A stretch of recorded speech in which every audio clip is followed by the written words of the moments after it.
While the rest of the class started laughing at Izuku as well, Aizawa said, "Come on, we don't have the whole day. Get on with it." "Ah yes. Sorry," Izuku said, rubbing the back of his head. "I'm Midoriya Izuku, from General Studies. I have a superpower quirk. I couldn't pass the entrance exam for the hero course because I had a hard time controlling my quirk.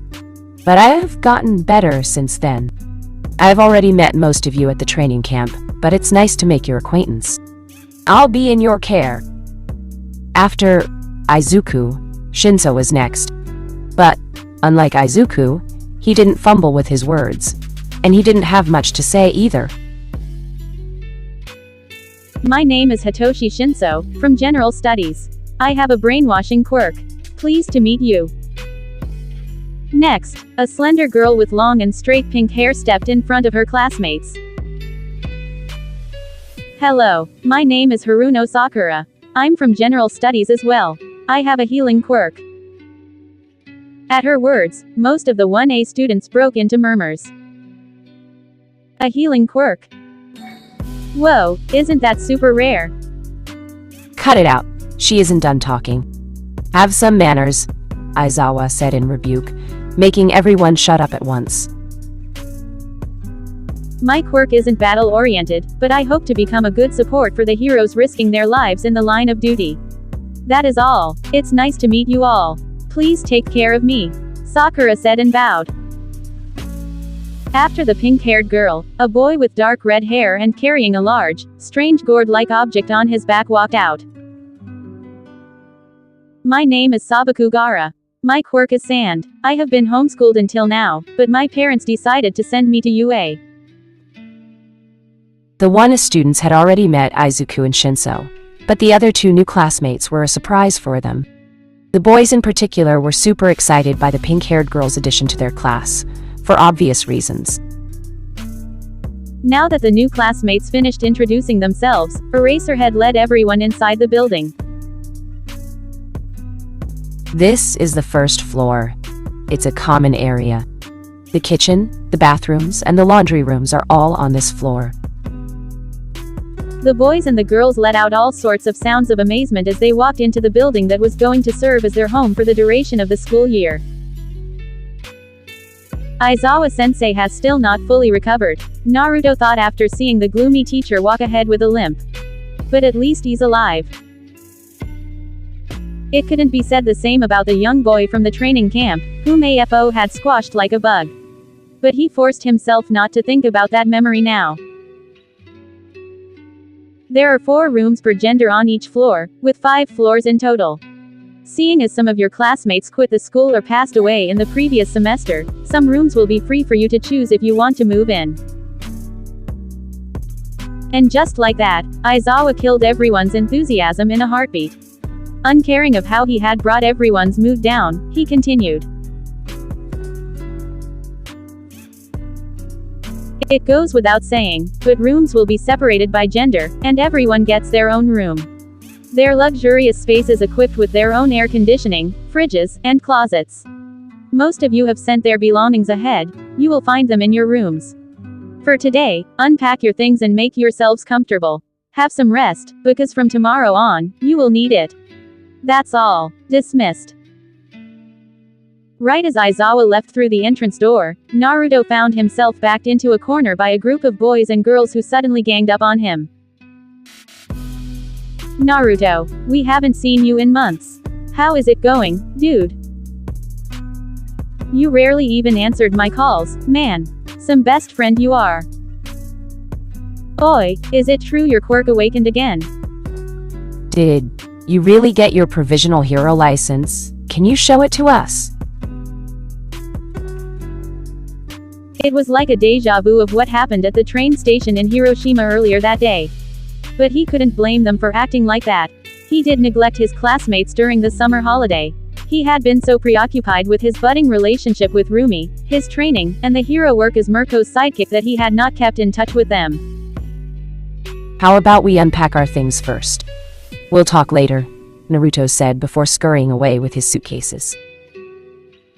Ah, I'm beat. I had more luggage to unpack than I thought, Izuku said as he let himself drop on the sofa.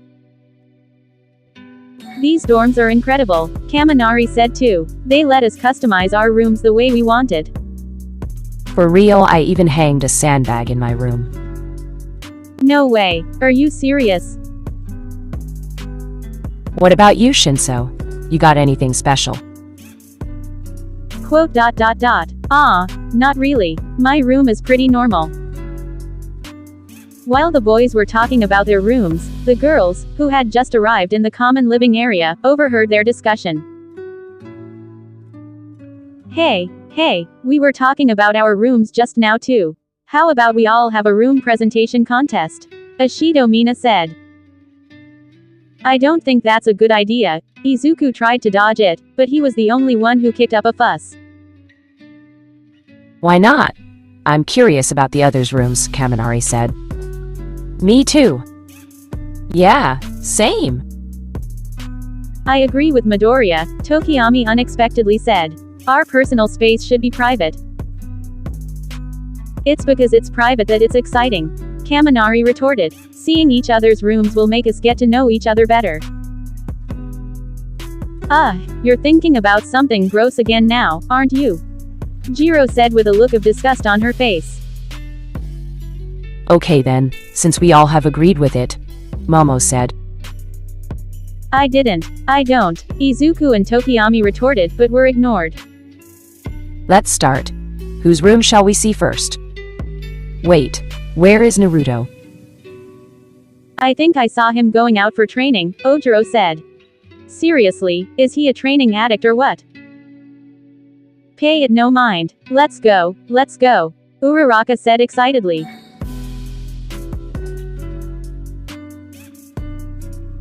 Half an hour later, the girls had invaded all the boys' rooms. Some, like Shiro, were proud of their choices, while others, like Izuku and Tokoyami, were steaming with embarrassment at others seeing a part of their true selves. But there were also others like Shinso, Todoroki, and Gaara, who were rather indifferent. While Todoroki and Gaara's rooms looked surprisingly similar with their traditional Japanese aesthetics, Shinso's room was nothing out of the ordinary, much like the room of Ojiro. Then, it was the boys' turn to get a glimpse of the girls' room and better understand what each one of them truly was like. Jiro loved music, Yaoyorozu's room looked like that of a little princess, Sakura's room was full of pink and teddy bears, and so on and so forth. 1 hour after the start of the conquest, they were all back in the living room on the ground floor. Hey, how can we vote for the best room when we haven't seen all of them? Mina suddenly asked a question. You mean? Uraraka began. Yes. Understanding what the girls were talking about, Izuku butted in. I don't think that's a good idea. We shouldn't go into someone's room without permission. Don't be like that, Midoriya. Aren't you curious about his room? The strongest student in our class. It's gotta be awesome, right? Kirishima said. Not really. I've been at his place many times before. Mina shouted. You've been to his place? He's my best friend, of course. I know his parents well too. Ah, how enviable, the new girl, Sakura said. When half a dozen heads turned her way at once, her face flushed a bright red. Forget I said anything. Someone has a crush on our resident celebrity, Uraraka said with a teasing grin. Yeah, she and a million other girls like Naruto. Shocking, Kaminari said sarcastically and scoffed. Don't be an ass, Kaminari. Jiro yelled at him, her earphone jacks rising in the air and ready to strike. After several minutes of bickering amongst themselves, the 1A class students ended up deciding to sneak into Naruto's room while he was still away. It looks more normal than I thought, Kirishima said. I told you, didn't I? He's a normal dude just like you and I. What did you think his room was going to look like? Izuku laughed. Whoa, there are so many framed photos, Uraraka said, and everyone started paying attention to the dozens of photos hanging from the walls or standing on the desk and on the nightstand.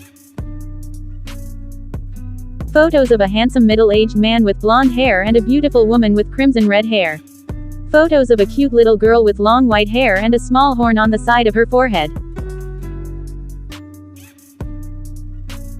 They're all photos of his family, Yaoyorozu said in surprise as she looked at the many photos of Naruto together with his parents and his adopted little sister. Oh, look, there are photos with him and Mirko too. Ojiro said. Where? The others shouted and quickly crowded around him. On the nightstand there was a photo of Naruto carrying a sleeping and drooling Mirko on his back. By the looks of it, she appeared to be drunk. On the wall above it, there was one more photo of Mirko in casual clothes, flipping an omelet in the frying pan. Lastly, there was a third photo of Naruto and Mirko together, with her kissing him on the cheek and his face flushing red. I hate to say I told you so, but I told you so. When I said they had a thing for each other, you told me to get off the internet. I was right all along. Haha, Kaminari said triumphantly. Oi, Denki, would it hurt you to have a bit more tact? Jiro said in reproach. By then, nobody in 1A class was unaware of Mina's crush on Naruto. It's okay, Jiro, I don't mind it, Mina said. After seeing so many photos of them together in the news this summer, even I have to admit it's a lost cause. On another side of the country, while the UA High students went to sleep in their new dorms, a particular blonde-haired teenager was just about to head out.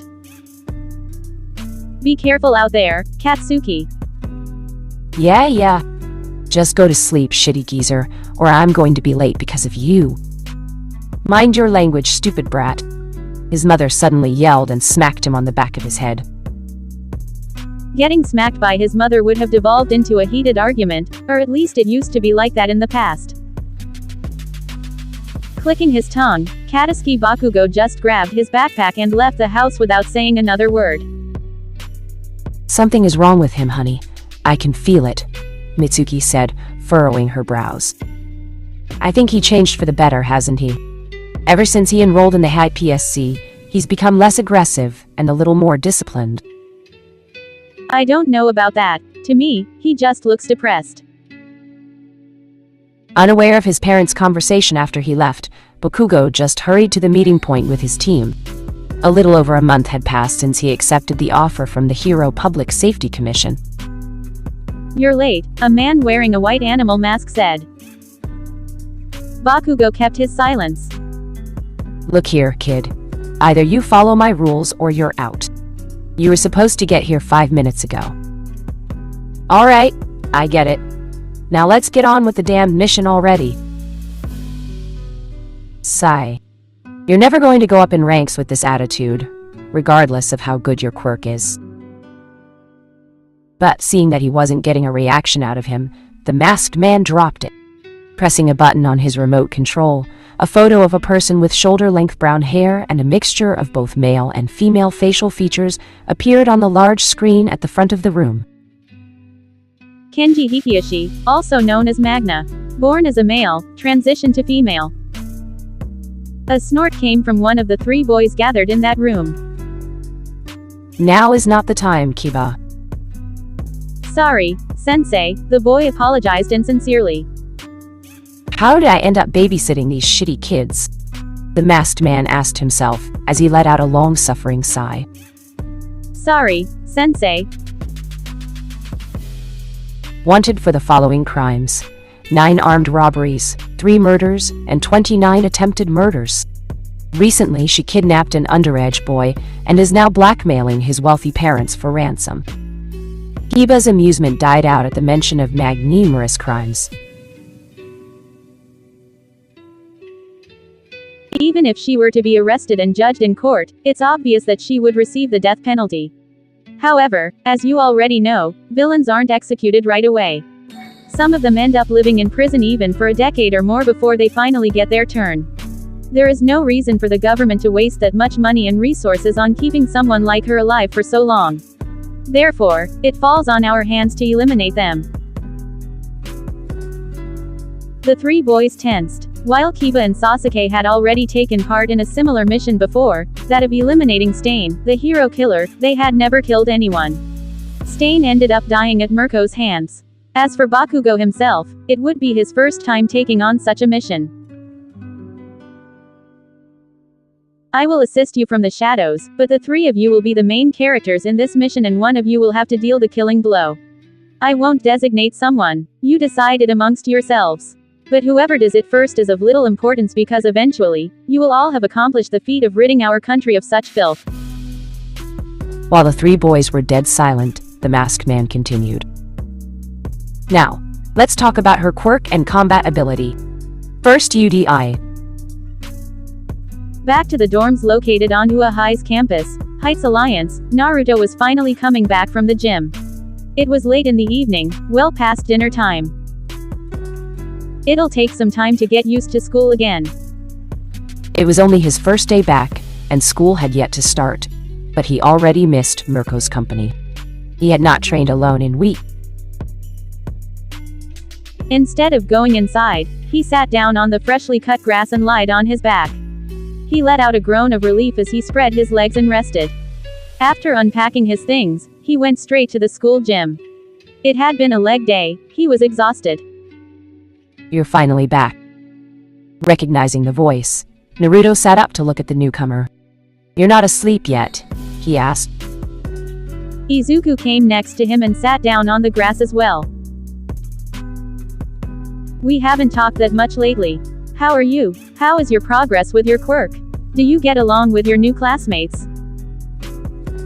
I'm doing fine. I'm excited to start school again and train with the hero course professors, Izuku said and grinned. But his seemingly happy smile couldn't fool Naruto's sense of smell. I can tell you're troubled. Sad almost. Did something happen? Izuku avoided his eyes, looking down. I'm not sure. It's just, it feels like we're growing apart. You've become distant. If someone heard this out of context, they'd think we're a couple or something. Just to make things clear, I don't swing that way, you know. Naruto said, snickering. There you go, I'm trying to talk about serious things and you're making fun of me again. At Izuku's outburst, Naruto stopped laughing and became serious. I think that us growing apart is normal. It's natural. What do you mean? Izuku asked sharply.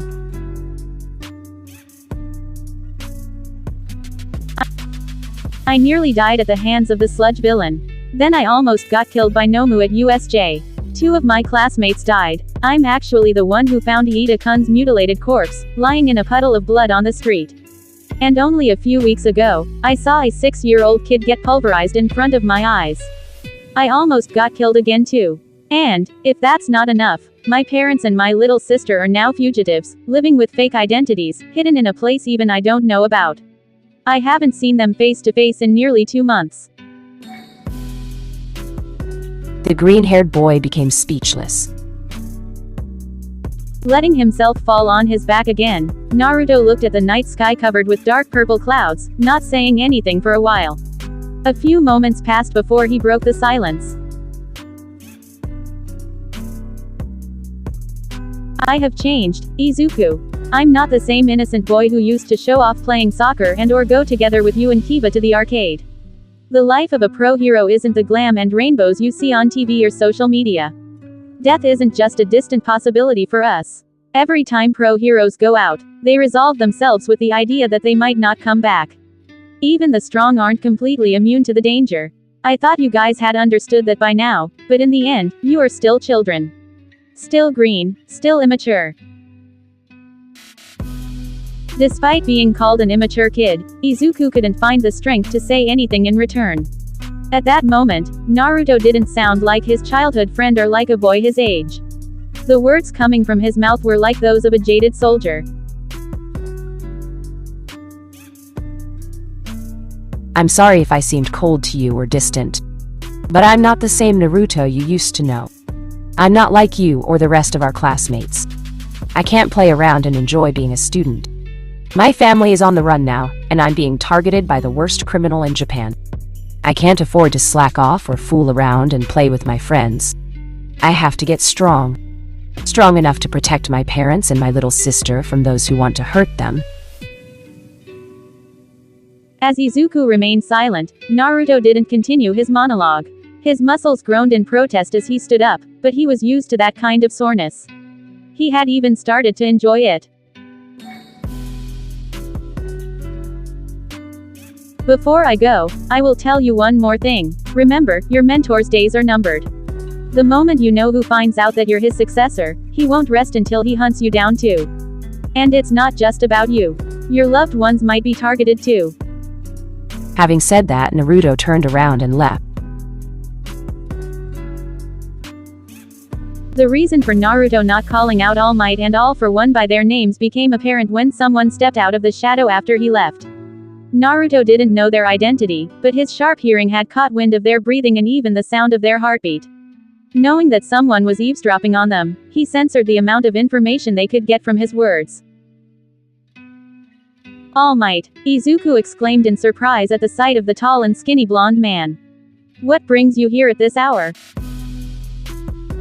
I'm sorry, I didn't mean to eavesdrop on you, but you seem to be in the middle of an important talk, so I didn't want to interrupt. You know, your friend isn't entirely wrong. When Izuku's eyes started watering, All Might let out a sigh. But you mean to be as worried as he says? I'm not entirely done just yet. I have decreased the time I spend fighting crime every day, so I believe I still have a year or two left. I am still here and I will protect you and everyone else. I'm sorry, All Might.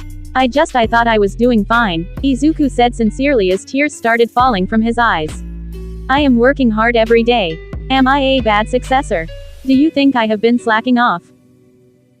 All Might put a hand on his shoulder to comfort him. It's not that you've been slacking off. It's more that Uzumaki Shonen is too hard on himself and just as hard on the others as well.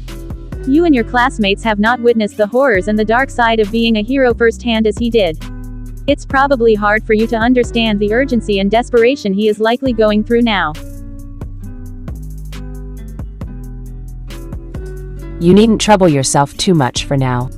You do need to work hard to become stronger and improve, but don't fall into despair. Don't let it consume you. Enjoy your youth while you still can. Because I am here. I and the rest of the professors at UA will protect you until you can stand on your own 2 feet and hold your own against the villains. Go for now, it's late, and tomorrow you have a busy day ahead of you. What I wanted to say can wait for another time. For now, get some rest.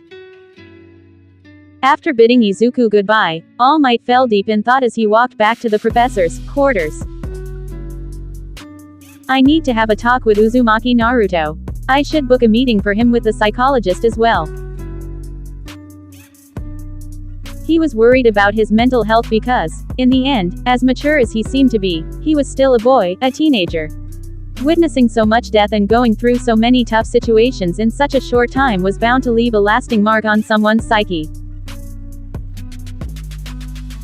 Chapter 33. 1 year and a half later. It was noon, and the sun was shining brightly in the clear sky. It was an unusually hot day of March. It was hot and humid, and the wind wasn't blowing at all either, but, fortunately, the classrooms at UA High were all equipped with air conditioning. Mon, we have ethics now, Kaminari said and groaned. I think this is one of the most important classes. You should pay more attention to it, Chuyu said. I agree, Izuku also said. We're heroes. It's vital that we follow an unshakable code of morals. But that's exactly why I don't like this class at all. Kaminari complained loudly in annoyance. It makes me question all my beliefs.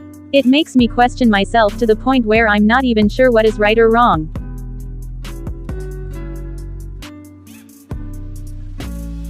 Before their discussion could turn into an argument, the ethics professor arrived in the classroom.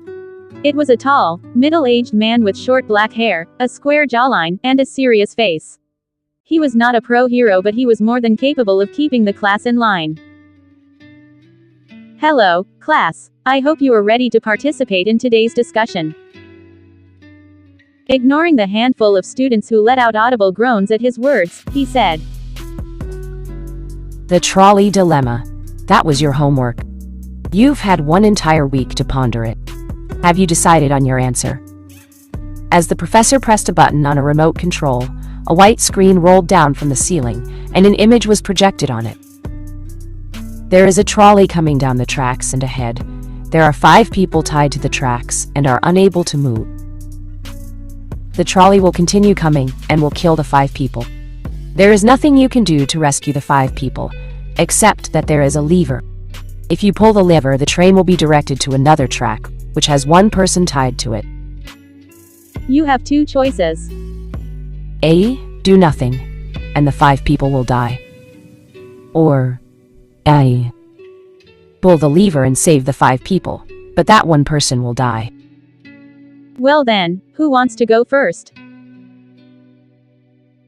Normally, when a professor asks the class a question, Midoriya Izuku, Yaoyorozu Momo, Haruno Sakura, and Hitoshi Shinso would always be among the first to raise their hand, but that was never the case during the ethics class. Just as the professor let out a sigh and was about to start asking everyone, one by one, in the order of their seats, Sabaku Gaara raised his hand. Yes, Sabaku-san, please. I'd pull the lever and save the 5 people. Gaara stood up and answered calmly. Could you explain to me and the rest of the class your thought process? It's simple. It's 5 lives versus 1. It's obvious what the correct choice is. At his words, the rest of his classmates broke into murmurs. Does it not bother you in the least that you'd have someone's blood on your hands? What the hell, man? Kamirari suddenly burst out in indignation. Are you treating people's lives like they're cattle or what? Then what would you do? Gaara shot back evenly. Kaminari didn't reply. So ready to throw shade at others while you're too afraid to state your own opinion on the matter. Typical clown behavior, Gaara said with a scoff and sat back down in his seat. That was uncalled for, Sabaku-san. The professor admonished him lightly. Now that Gaara had broken the ice, the others started gaining the courage to speak up too. Yes, Shiro-san, go ahead. I don't think I'd be able to pull the lever, the boy said. Then, are you saying you're okay with letting those 5 people die? Yaoyorozu asked. Don't put words in my mouth. Shiro shot back. I said I don't think I would be able to pull the lever. I can't imagine ever killing someone, much less an innocent person. If you ask me, it's strange that anyone would be okay with becoming a murderer. Murder is the wrong term for this situation, Shiro-kun. Kyoka also joined the conversation. It's not like we'd be killing that person out of anger or to gain something. It's for the sake of saving more people. That's a dangerous line of thought, Jiro-san, Tokiyami interjected. Someone could take it further and claim it's okay to massacre an entire minority group for the sake of saving the majority. That's no different than what Adolf Hitler did in the Second World War a few centuries ago. Hey, you're taking it too far, Tokiyami. Mina shouted. Yeah, Jiro never said anything like that. Okako also piped in to defend her. After 2 years of being in the same class, the 3 girls were still just as close to each other as before. Let's all sit down and think calmly about it. I don't think this is the kind of problem that has a correct answer, Izuku said, trying to pacify both sides when it looked like they were all about to get into a shouting contest.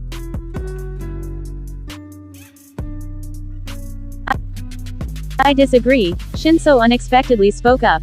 The correct choice is to save those 5 people. Not choosing to do anything sounds good in the ears of someone who doesn't want to stain their conscience with the death of an innocent, but isn't that a form of selfishness as well? You treasure having a good night's sleep more than the lives of 5 innocent people. That's not what real heroes do. Heroes protect the people and, if needed, sacrifice themselves for the sake of others. I don't think it's a matter of being selfish, Izuku retorted. Now that Shinso called him selfish, he was starting to get heated too. I don't believe it's right to decide who gets to live and who gets to die. We can't play God with the lives of other people. In the first place, heroes aren't supposed to kill.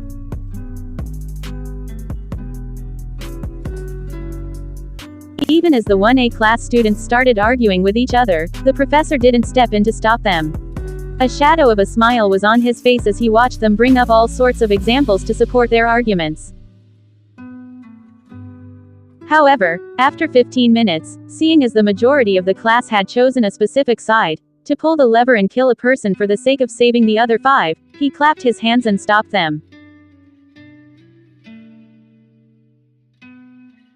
Alright, class, that's enough.